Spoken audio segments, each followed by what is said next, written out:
Keagamaan. Assalamualaikum warahmatullahi wabarakatuh.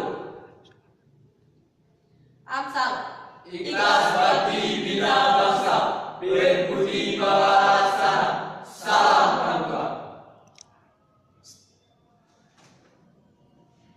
Baik, perkenalkan dulu kami dari Sangga Arjuna, Pak Ambalan Eka Karya Bakti dan Catur Bakti Angkatan ke-34 Pangkalan SMA Negeri 1 Uleri ingin menyajikan sebuah materi dengan tema sejarah kepramukaan dunia dan Indonesia. Sebelum masuk ke materi, kita memperkenalkan diri sendiri terlebih dahulu. Saya sendiri Hasan Al-Kamal sebagai pembuka acara dan teman saya Wahyu Widayatullah sebagai penyaji. Saya Muhammad Adil Mubarak sebagai penyaji. Saya Budi Prasono sebagai penyaji. Saya Ahmad Rial sebagai penyaji. Saya Friyola Fadi sebagai penyaji. Saya Novian Pipin Kristianto dan teman saya Hanif Maulana yang sedang memegang kamera sebagai tim produksi. Saya Riki Darmawan sebagai moderator, sebagai operator. dan tidak ketinggalan lagi dua teman kami yang tidak bisa hadir pada kesempatan kali ini karena mereka sedang ada kesibukan, tetapi mereka juga mempunyai kontribusi besar yang sehingga pada kali ini kami bisa menyajikan sebuah materi. Ya, kepada lanjut saja pada penyaji, waktu dan kesempatan saya persilakan. PKB Angkatan 34 akan menyampaikan sebuah materi tentang sejarah kepramukaan Indonesia dan dunia. Baik.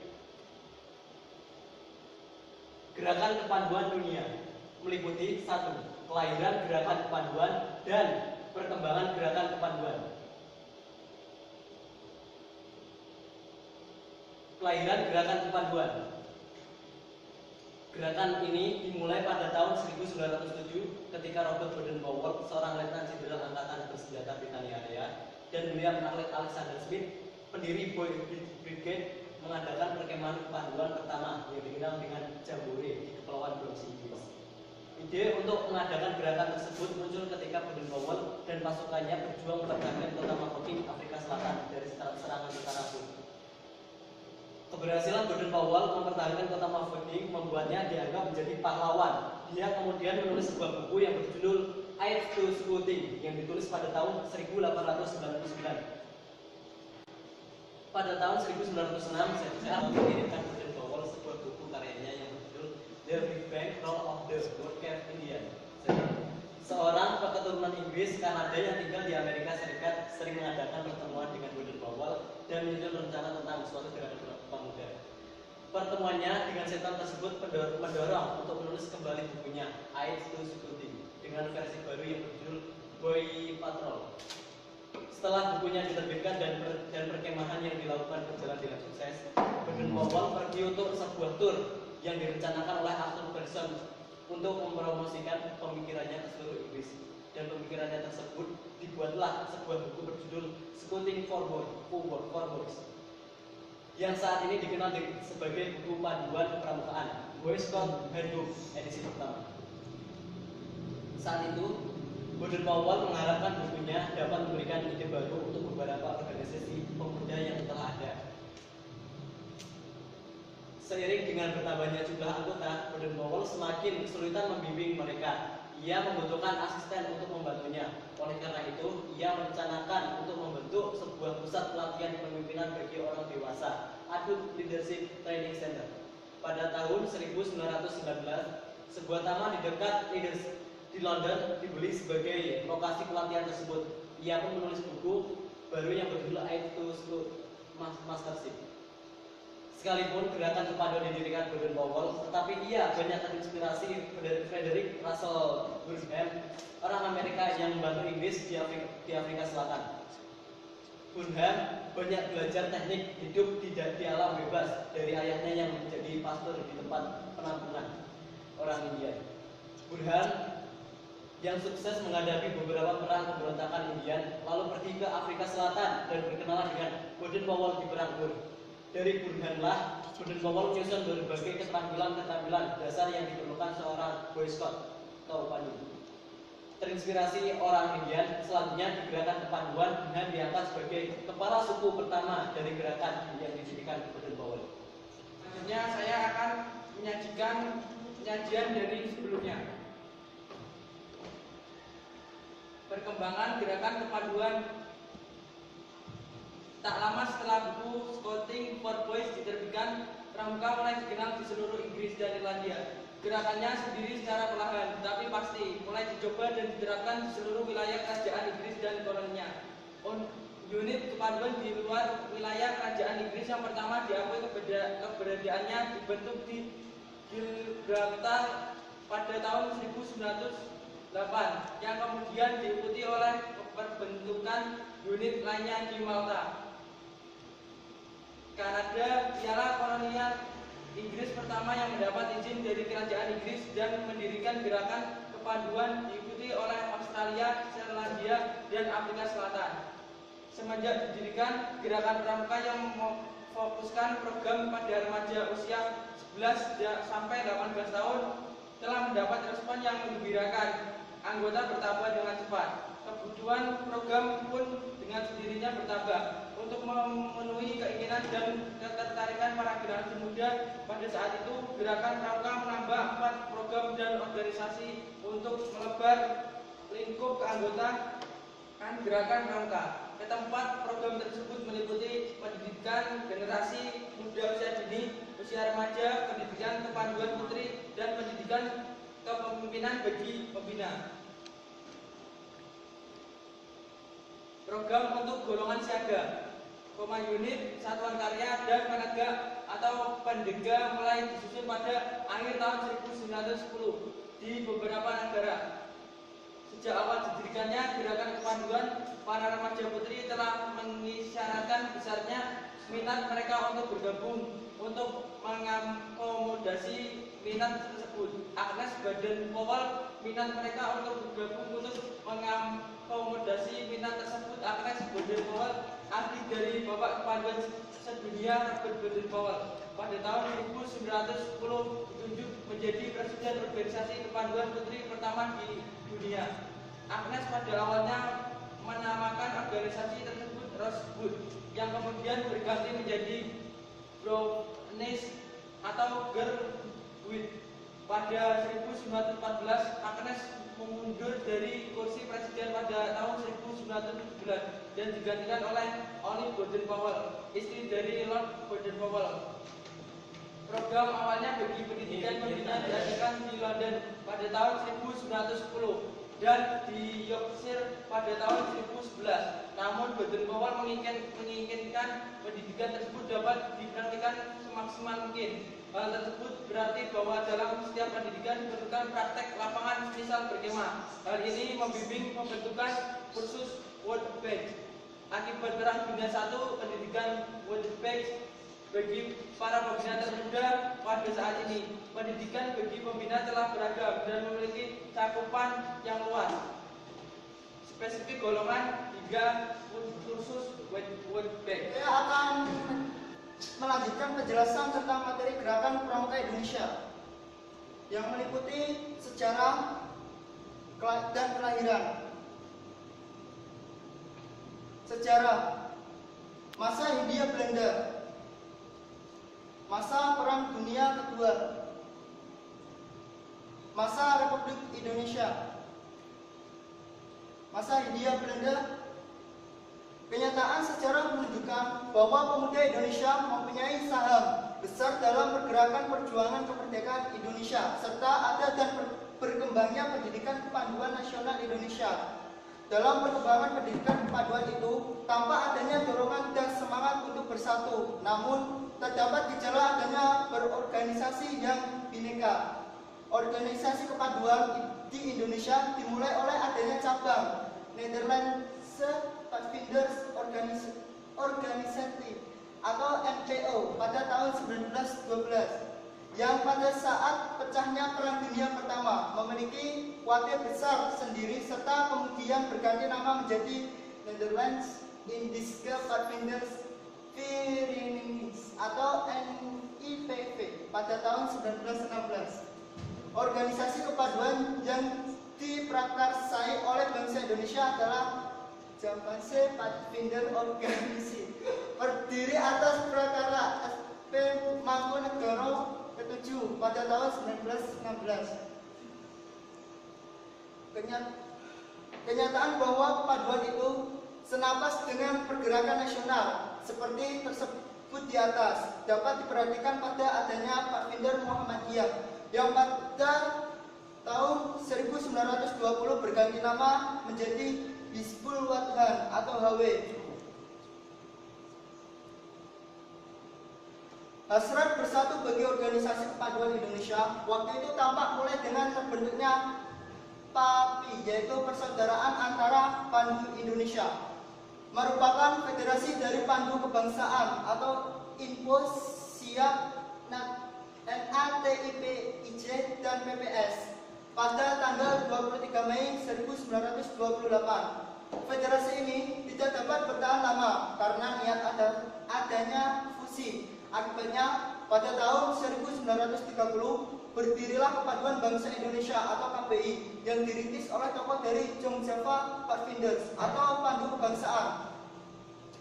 PAPI kemudian berkembang menjadi Badan Pusat Persaudaraan Kepaduan Indonesia atau BPPKI pada bulan April 1938. Antara tahun 1928 sampai 1935 bermuncullah gerakan kepaduan Indonesia, baik yang bernapas utama kebangsaan maupun bernapas agama. Kepaduan yang bernapas kebangsaan dapat dicatat Pandu Indonesia atau PI, Pandu Kesultanan, Sinar Pandu Kita, dan Kepaduan Rakyat Indonesia atau KRI.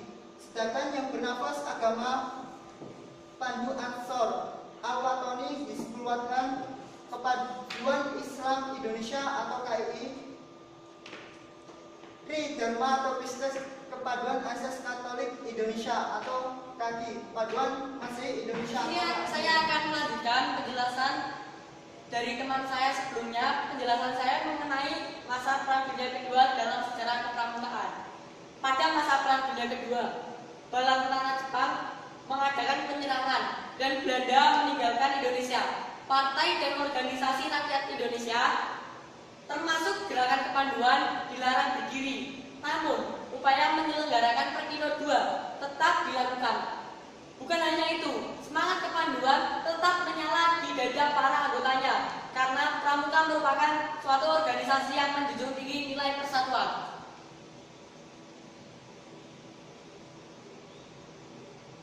Selanjutnya, masa Republik Indonesia dalam sejarah kepramukaan. Sebulan sesudah proklamasi kemerdekaan Indonesia, beberapa tokoh kepanduan berkumpul di Yogyakarta dan bersepakat untuk membentuk Panitia Kesatuan Kepanduan Indonesia sebagai suatu panitia kerja. Kongres yang dimaksud dilaksanakan pada tanggal 27 sampai 29 Desember 1945 di Surakarta dengan hasil terbentuknya Pandu Rakyat Indonesia. Perkumpulan ini didukung oleh segenap pimpinan dan tokoh serta dikuatkan dengan janji ikatan saksi. Tahun-tahun sulit ini dihadapi oleh Pandu Rakyat Indonesia karena serbuan Belanda. Bahkan pada peringatan kemerdekaan 17 Agustus 1948, waktu diadakannya api unggun di halaman gedung Pegangsaan Timur 56 Jakarta, senjata Belanda mengancam dan memaksa Suprapto menghadap Tuhan dan gugur sebagai seorang pandu, sebagai patriot yang membuktikan cintanya pada negara, tanah air, dan bangsanya. Perjuangan bersenjata untuk mempertahankan negeri kita tercinta merupakan pengabdian juga bagi para anggota pergerakan kepaduan di Indonesia. Salah satunya Pathfinder yang sekarang disebut Pramuka atau pada zaman itu disebut Pandu Rakyat Indonesia. Kemudian berakhirlah periode perjuangan bersenjata untuk menegakkan dan mempertahankan kemerdekaan itu. Pada waktu inilah Pandu Rakyat Indonesia mengadakan atau menggelar sebuah Kongres kedua di Yogyakarta pada tanggal 20 sampai 22 Januari 1940. Kongres ini antara lain memutuskan untuk menerima konsepsi baru, yaitu memberi kesempatan kepada golongan khusus untuk menghidupkan kembali bekas organisasinya masing-masing, dan terbukalah suatu kesempatan bahwa Pandu Rakyat Indonesia bukan lagi satu-satunya organisasi kepanduan di Indonesia dengan keputusan Menteri PP dan K nomor 2344 atau Kabupaten tertanggal 6 September 1951. Dijawab juga pengakuan pemerintah bahwa Pandu Rakyat Indonesia merupakan satu-satunya wadah kepanduan di Indonesia. Mungkin agak aneh juga kalau direnungi, sebab 10 hari sesudah keputusan Menteri nomor 2344 atau Kabupaten itu keluar, maka wakil-wakil organisasi kepanduan mengadakan konferensi di Jakarta. Pada 1953, IPINDO berhasil menjadi anggota kepanduan dunia. IPINDO merupakan federasi bagi organisasi kepanduan putra. Sedangkan bagi organisasi putri, terdapat dua federasi, yaitu PKPI atau Persatuan Kepanduan Putri Indonesia dan POPPI Indo. Peringatan Hari Proklamasi Kemerdekaan RI yang ke-10, IPINDO menyelenggarakan Jambore Nasional bertempat di Ragunan, Pasar Minggu pada tanggal 10 sampai 20 Agustus 1955, Jakarta. IPINDO sebagai wadah pelaksana kegiatan kepanduan merasa perlu menyelenggarakan seminar agar dapat gambaran upaya untuk menjamin kemurnian dan kelestarian hidup kepanduan. Seminar ini diadakan di Tugu, Bogor pada bulan Januari 1957. Seminar Tugu ini menghasilkan suatu rumusan yang diharapkan dapat dijadikan acuan bagi setiap gerakan kepanduan di Indonesia.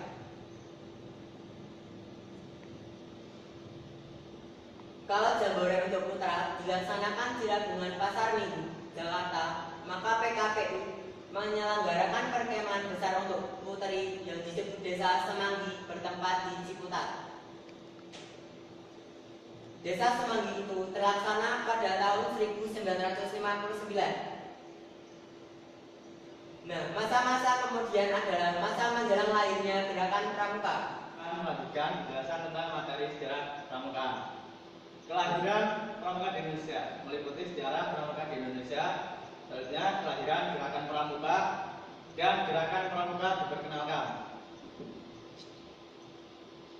Sejarah Pramuka Indonesia. Gerakan Pramuka lahir pada tahun 1961. Jadi kalau akan menyimak latar belakang lahirnya Gerakan Pramuka, orang perlu mengaji keadaan, kejadian, dan peristiwa pada sekitar tahun 1960.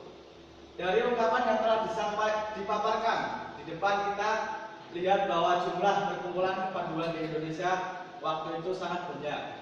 Jumlah itu tidak sepadan dengan jumlah seluruh anggota perkumpulan itu. Peraturan yang timbul di masa rintisan ini adalah ketetapan MPRS nomor 2/MPRS/1960 tanggal 3 Desember 1960 tentang Rencana Pembangunan Nasional Semesta Berencana. Dalam ketetapan ini dapat ditemukan pasal 330C yang menyatakan bahwa dasar pendidikan di bidang kepanduan adalah Pancasila.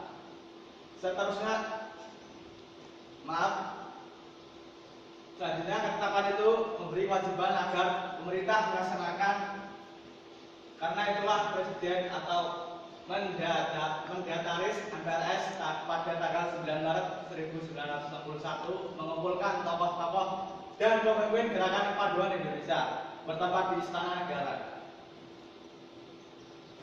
Ada perbedaan sebutan atau tugas panitia antara pidato Presiden dengan keputusan Presiden itu. Masih dalam bulan April itu juga keluarlah keputusan Presiden RI nomor 121 tahun 1961 tanggal 11 April 1961 tentang panitia pembentukan Gerakan Pramuka. Anggota panitia ini terdiri atas Sri Sultan Hamengkubuwono yang ke-9, kemudian Profesor Prijono, Dr. Aziz Saleh Ahmadi, dan Muljadi Jojo Martono atau Menteri Sosial.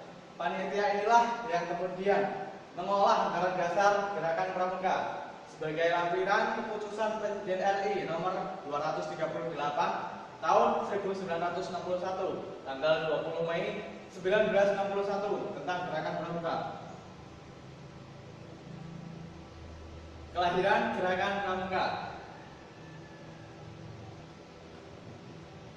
Gerakan Pramuka ditandai dengan serangkai peristiwa yang saling berkaitan, yaitu pidato presiden atau mandataris MPRS di hadapan para tokoh dan pimpinan yang mewakili organisasi kepaduan yang terdapat di Indonesia pada tanggal 9 Maret 1961 di Istana Negara. Peristiwa ini kemudian disebut dengan Hari Tunas Gerakan Pramuka. Kemudian diterbitkannya keputusan Presiden nomor 238 tahun 1961 tanggal 20 Mei 1961 tentang Gerakan Pramuka yang menetapkan Gerakan Pramuka sebagai satu-satunya organisasi kepaduan yang ditugaskan menegakkan pendidikan kepaduan bagi anak-anak dan pemuda Indonesia, serta mengesahkan anggaran dasar Gerakan Pramuka yang dijadikan pedoman dan petunjuk pegangan bagi para pengelola Gerakan Pramuka dalam menjalankan tugasnya. Pernyataan para wakil organisasi kepaduan di Indonesia yang dengan ikhlas melebur diri ke dalam organisasi Gerakan Pramuka dilakukan di Istana Olahraga Senayan pada tanggal 30 Juli 1961. Peristiwa ini kemudian disebut dengan Hari Ikrar Gerakan Pramuka. Kemudian pelantikan Maprinas, Warnas, dan Warnari di Istana Negara, diikuti defil pramuka untuk diperkenalkan kepada masyarakat yang didahului dengan penganugerahan Paji-Paji Gerakan Pramuka, dan kesemuanya ini terjadi pada tanggal 14 Agustus 1961. Peristiwa ini kemudian harus disebut sebagai Hari Pramuka. Gerakan Pramuka diperkenalkan. Pidato Presiden pada tanggal 9 Maret 1961 juga menggariskan agar pada peringatan proklamasi kemerdekaan RI, Gerakan Pramuka telah ada dan dikenal oleh masyarakat. Oleh karena itu, Kepres RI nomor 238 tahun 1961 perlu ada dukungan, yaitu pengurus dan anggotanya. Kemudian menurut anggaran dasar Gerakan Pramuka, pimpinan perkumpulan ini dipegang oleh Majelis Pimpinan Nasional atau Mapinas, yang di dalamnya terdapat Kuartir Nasional Gerakan Pramuka dan Kuartir Nasional Harian. Badan pimpinan pusat ini secara simbolis disusun dengan mengambil angka keramat, yakni 17, 8, dan 45. Yaitu terdiri atas Mapinas beranggotakan 45 orang, diantaranya duduk dalam Warnas 17 orang dan dalam Warnas 8 orang. Namun dalam realisasinya seperti tersebut dalam Kepres RI nomor 447 tahun 1961 tanggal 14 Agustus tahun 1961, jumlah anggota Mapinas menjadi 70 orang, dengan rincian dari 70 anggota itu 17 orang diantaranya sebagai anggota Kuarnas dan 8 orang diantaranya anggota Kuarnas ini menjadi anggota Warnari. Kemudian Mapinas diketahui oleh Dr. Insinyur Soekarno, Presiden RI, dengan Wakil Ketua pertama Sri Sultan Hamengkubuwono IX dan Wakil Ketua kedua Brigjen TNI Dr. Aziz Saleh. Kemudian sementara itu dalam Warnas, Sri Sultan Hamengkubuwono IX menjabat sebagai ketua dan Brigjen TNI Dr. Aziz Saleh sebagai wakil ketua merangkap ketua Warnari.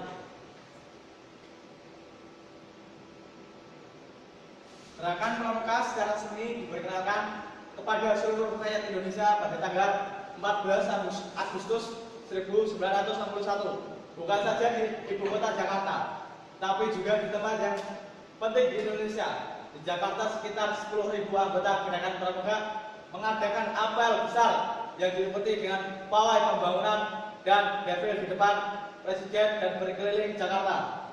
Kemudian sebelum kegiatan pawai atau defil, Presiden melantik anggota Mapinas, Warnas, dan Warnari di Istana Negara dan menyampaikan anugerah tanda penghargaan dan kehormatan berupa Panji Gerakan Kepaduan Nasional Indonesia dalam Kepres nomor 448 tahun 1961 yang diterimakan kepada Ketua Partai Nasional, yakni Sri Sultan Hamengkubuwono IX, sesaat sebelum pawai atau defil itu dimulai. Kemudian peristiwa diperkenalkannya pada tanggal 14 Agustus 1961 ini kemudian dilakukan sebagai Hari Pramuka yang setiap tahun diperingati oleh seluruh jajaran dan anggota Gerakan Pramuka. Demikian penyajian yang kami dapat sampaikan. Penyajian dari kami, Sangga Arjuna, Ambalan Eka Karya Bakti dan Catur Bakti, Angkatan ke-34, Pangkalan SMA Negeri 1 Uleri. Dan jika apabila dalam penyajian terdapat banyak kekurangan dan kesalahan, kami mohon maaf. Wabillahi taufiq wal hidayah. Wassalamualaikum warahmatullahi wabarakatuh.